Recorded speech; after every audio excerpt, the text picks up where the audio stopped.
Good morning students. कल हमने immunology में इम्यूनिटी के बारे में पढ़ा था और जिसके अंदर हमने स्पेसिफिक इम्यूनिटी तक पढ़ लिया था। स्पेसिफिक इम्यूनिटी इसमें भी दो प्रकार में विभक्त की जाती है। पहला है इन्नेट इम्यूनिटी और स्वभावज प्रतिरक्षा।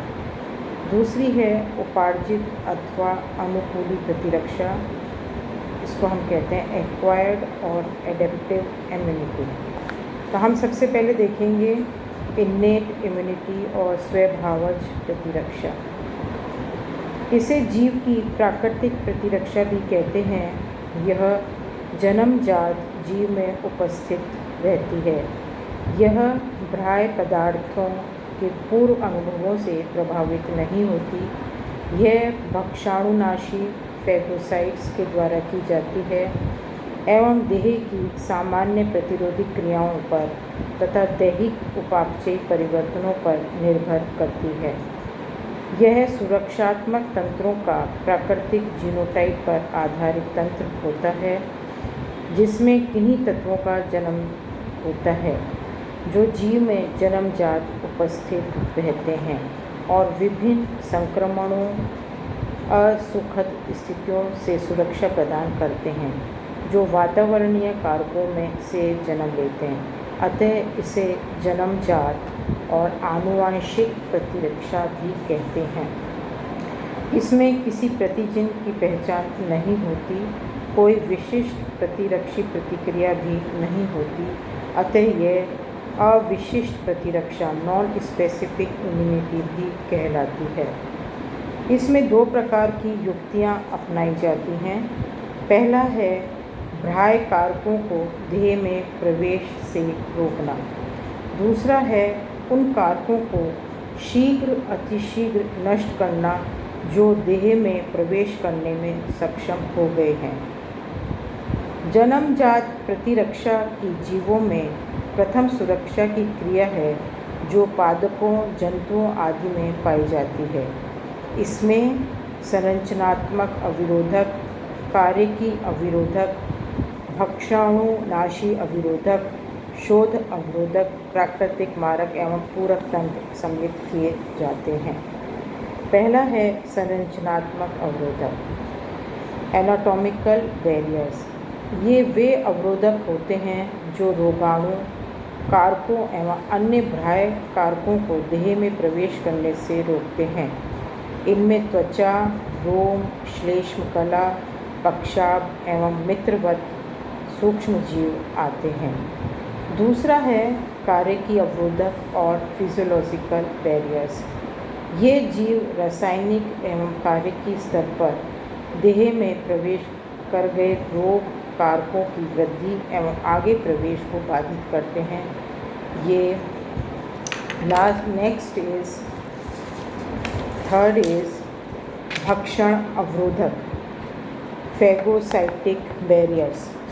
भक्षाणु कोशिकाएं न्यूट्रोफिल्स एवं मोनोसाइट्स होती हैं जो देह में प्रवेश करने वाले सूक्ष्म जीवों व बाह्य पदार्थों का भक्षण कर पाचन करती हैं।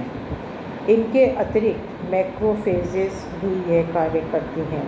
ये कोशिकाएं रक्त कोशिकाओं से बाहर निकलकर गमन करती हैं और संक्रमण स्थल पर पहुंचकर इन सूक्ष्म जीवों का भक्षण कर इन्हें नष्ट करती हैं।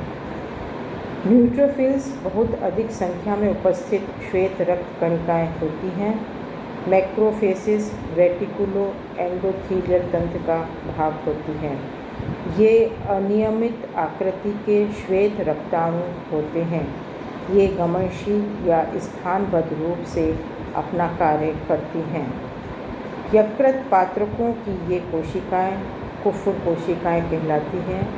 जीवाणुओं व बाह्य कणों के देह में कहीं से भी प्रवेश करने पर ये उन्हें निगल कर मार देती हैं तथा देह से बाहर निकाल देती हैं।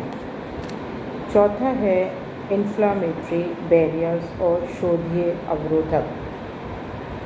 ऊतक के नष्ट होने या सूक्ष्म जीव के देह में प्रवेश करने पर उस स्थान पर लाल रंग का उभार, दर्द व ऊष्मा उत्पन्न होती है।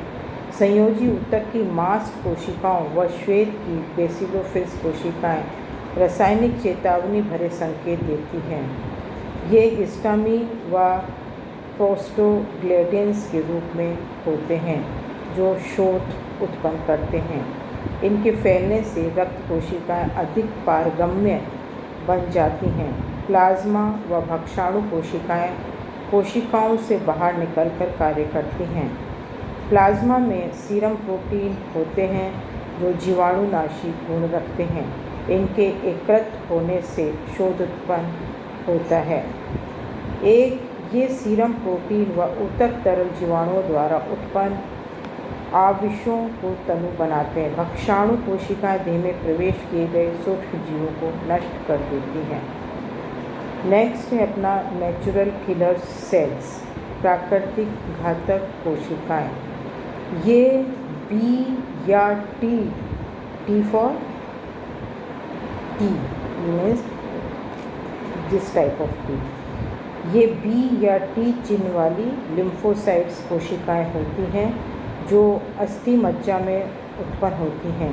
ये बिना किसी प्राथमिक प्रतिक्रिया के कोशिकीय जहरीली क्रियाओं को करने हेतु विशिष्टीकृत होती हैं। ये विषाणु संक्रमित कोशिकाओं के विरुद्ध इंटरफेरेशन बढ़ाने वाली क्रियाएं करती हैं। दूसरी ट्यूमर कोशिकाएं भी इनके द्वारा नष्ट की जाती हैं।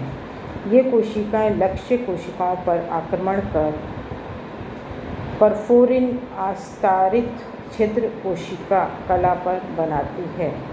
इन छिद्रों से जल प्रवेश करता है, अतः कोशिकाएं फूल जाती हैं एवं फट जाती हैं।